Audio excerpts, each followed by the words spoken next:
کیا بات ہے عرفان بھائی، ڈسٹرب لگ رہے ہیں؟ بس یار کیا بتاؤں، میرے ابو مجھ سے محبت نہیں کرتے. کیا مطلب؟ دیکھو نا، جب دیکھو ڈانٹتے رہتے ہیں. ابھی بھی گھر سب کے سامنے مجھے ڈانٹ دیا. ہر بات کے لیے منع کرتے رہتے ہیں، یہ نہ کرو وہ نہ کرو، یہاں نہیں جاؤ وہاں نہیں جاؤ.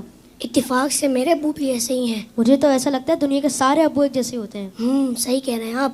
نہ کہیں گھومنے لے کر جاتے ہیں اور نہ ہی کوئی میری فرمائش پوری کرتے ہیں. صرف سنڈے کے سنڈے دیکھنے کو ملتے ہیں، ورنہ صبح جاتے ہیں اور رات کو ہمارے سونے کے بعد آتے ہیں. دوسرے بچوں کے پاپا انہیں مہنگے مہنگے کھلونے اور چیزیں دلاتے ہیں. میرے ابو تو بس مجھے امید ہی دیتے رہتے ہیں. جی ہاں، آپ نے بالکل صحیح کہا. دنیا کے سارے ابو ایک جیسے ہی ہوتے ہیں.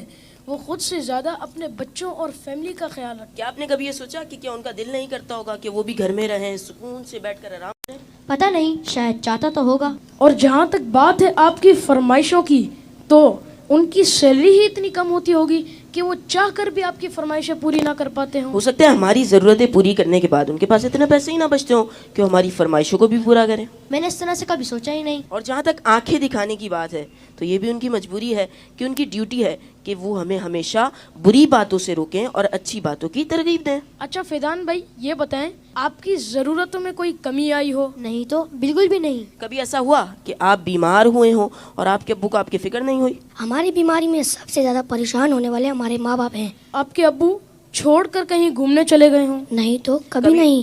کبھی ایسا ہوا کہ آپ کے ابو نے خود تو کچھ اچھا کھایا اور آپ کو نہ دیا ہو؟ کبھی نہیں. اگر کوئی اچھی ڈش کم ہوتی ہے تو وہ ہمیں دے دیتے ہیں اور کہتے ہیں تم کھا لو، میرا دل نہیں چاہ رہا. اگر یہ پیار نہیں ہے، محبت نہیں ہے، تو پھر کیا ہے؟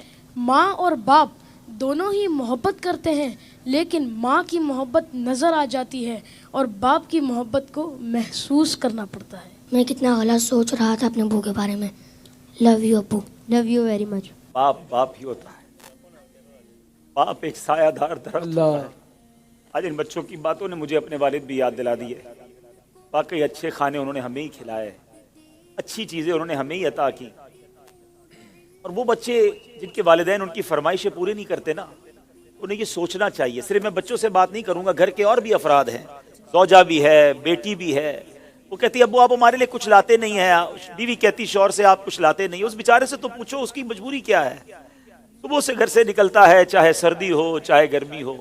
کوئی موٹر سائیکل پر جاتا ہے، کوئی بس پہ بیٹھ کے جاتا ہے، کوئی دو بسیں بدل کے جاتا ہے، بارش میں بھی جاتا ہے. کیوں جاتا ہے؟ کہ چھٹی کروں گا تو تنخواہ کم ہو جائے گی.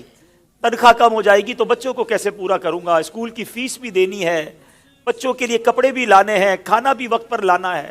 ہر چیز ہمیں تیار ملتی ہے. اس کی سورس کون ہے؟ وہ سورس ہمارے والد ہیں. اور بہت پیاری بات اس بچے نے کہی کہ ماں کا پیار تو نظر آتا ہے، والد کا پیار محسوس کرنا پڑتا ہے. پوچھو ان سے جن کا باپ چلا گیا. والد ایک سایہ دار درخت ہے. کبھی درخت کو دیکھا آپ نے؟ اس کے اوپر کے پتے گرم ہوتے ہیں، وہ ساری دھوپ اپنے اوپر سہ لیتا ہے اور اس کے نیچے اپنے بچوں کو چھاؤں دیتا ہے. مگر لوگ بعض اوقات اپنے والد کی قدر نہیں کرتے، اپنے والد سے الجھتے ہیں، اپنے والد کو برا بھلا کہتے ہیں. یاد رکھیے میرے آقا فرماتے ہیں، اس کا مضمون یہ ہے کہ والد کی رضا میں اللہ کی رضا ہے اور والد کی ناراضی میں اللہ کی ناراضی ہے. کبھی اپنے باپ کو ناراض مت کرنا. اگر وہ بوڑھے ہو گئے ہیں تو اب تمہاری باری آئی ہے، ان کی خدمت کرو. انہیں یہ احساس دلاؤ کہ اب میری باری ہے آپ کی خدمت کرنے کی. ہم اپنی ماں کو تو کہہ بیٹھتے کہ ماں میں تم سے بہت پیار کرتا ہوں.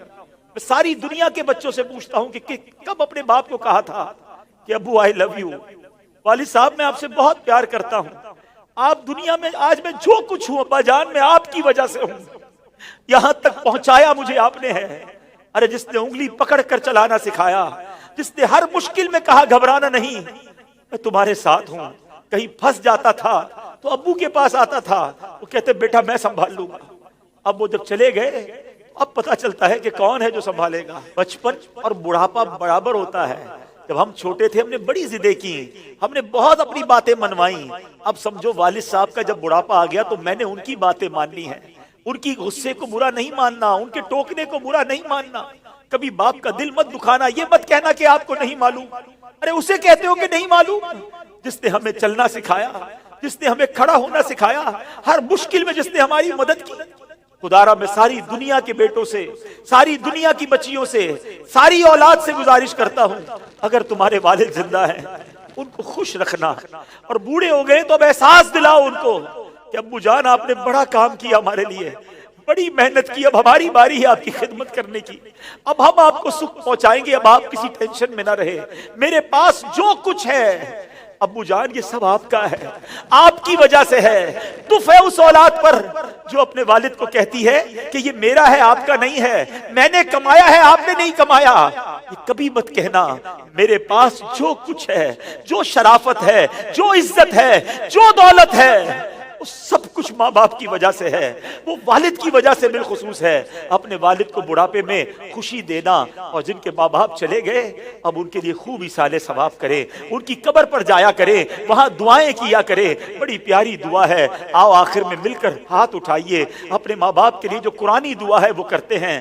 اللہم ارحمہما کما ربیانی صغیرا، اے اللہ ہمارے ماں باپ پر رحم فرما جیسا انہوں نے بچپن میں ہم پر رحم فرمایا۔ جن کے ماں باپ زندہ ہے مولا ان کو حیاتی عطا فرما، صحت عطا فرما، نیکیوں والی طویل زندگی عطا فرما، اور جن کے ماں باپ چلے گئے اے اللہ ان کی قبروں کو جنت کا باغ بنا دے، ان کی بے حساب مغفرت فرما۔ تیرے دربار میں ہم دعا کرتے ہیں، انہوں نے ہم پر بڑی مہربانیاں کی ہیں، تو ہمارے ماں باپ پر مہربانی فرما۔ آمین بجاہ النبی الامین صلی اللہ تعالی علیہ وسلم۔